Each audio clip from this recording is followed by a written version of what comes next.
আসসালামু আলাইকুম এভরিওয়ান। আজ তৈরি করব ইলিশ পোলাও।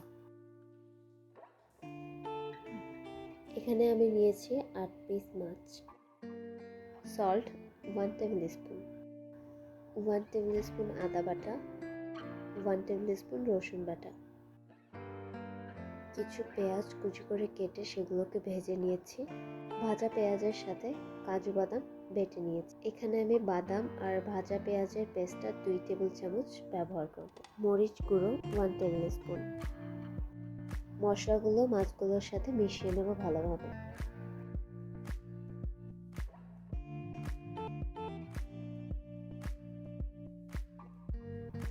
এখানে আমি 1 টেবিল স্পুন সরিষার তেল দিয়েছি, চাইলে ব্যবহার নাও করতে পারেন। টক দই হাফ কাপ। টক দই দিয়ে খুব ভালোভাবে মাছগুলোর সাথে মিশিয়ে নেব।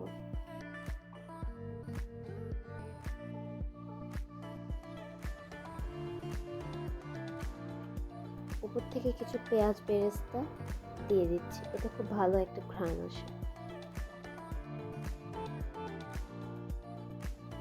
এরপর ম্যারিনেশনের জন্য রেখে দেব হাফ অ্যান আওয়ারের মতো।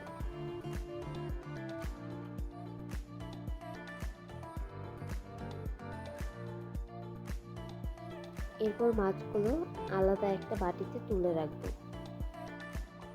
পরিমাণ মতো তেল দিয়ে দেব।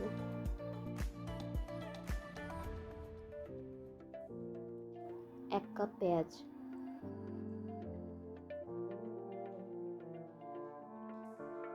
কিছুক্ষণ ভেজে নেব।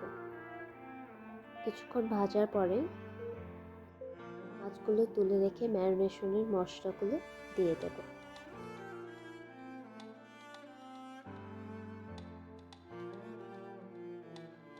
পানি দিয়ে মশলাটা খুব ভালোভাবে কষিয়ে নেব।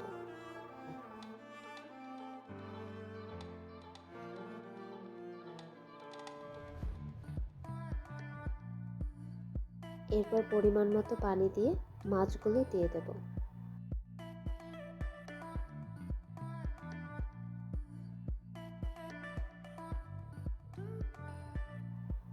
চিনি 1 টেবিল স্পুন। উপর থেকে 6-7টা কাঁচামরিচ দিয়ে দেব। এরপর মাছগুলো তুলে রাখবো এবং ঝোলটা পোলাও রান্নাতে ব্যবহার করব। পোলাও রান্নার জন্য তেল দিয়ে দেব। ঘি 2 টেবিল স্পুন। 2-3টা এলাচ, দারচিনি, লবঙ্গ দিয়ে দেব। 1 টেবিল স্পুন আদা বাটা, 1 টেবিল স্পুন রসুন বাটা।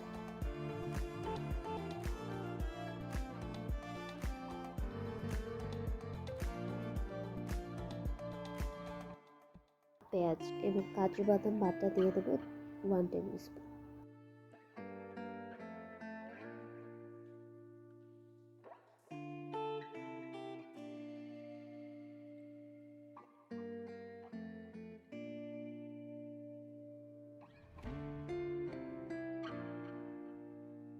পাতা 1টা।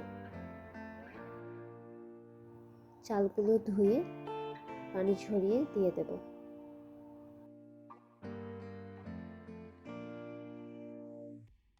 চালগুলো ভাজা হয়ে গেলে হাফ কাপ দুধ এবং হাফ কাপ পানি মিশিয়ে দিয়ে দেব।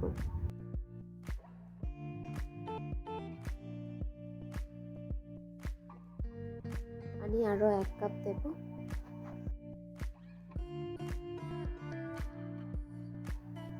ঝোলটুকু দিয়ে দেব।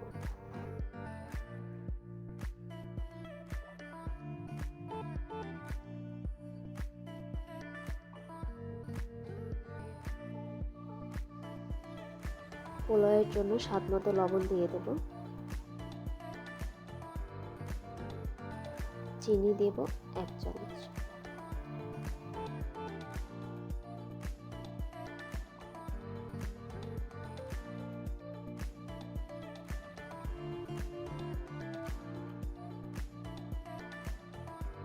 এরপর ঢেকে দেব।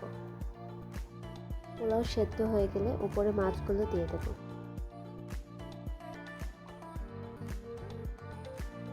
মাছগুলো দিয়ে ঢেকে রেখে দেবো কিছু।